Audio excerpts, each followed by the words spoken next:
Bismillahirrahmanirrahim. Tuba liman aslaha nafsahu qabla Ramadan.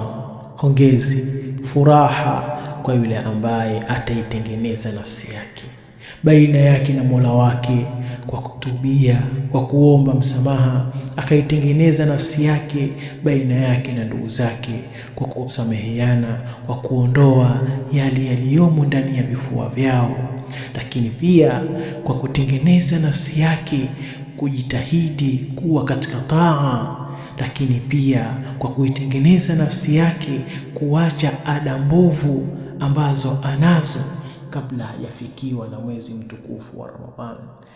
Ndugu yangu Muislamu, usije ukaingia katika mwezi mtukufu wa Ramadhani ukaukaribisha mwezi mtukufu wa Ramadhani kwa maasi, kama anavyosema wenyewe kuvunja jungu. Usije ukafanya ndugu yangu Muislamu, utakuja kula hasara. Salamu alaykum.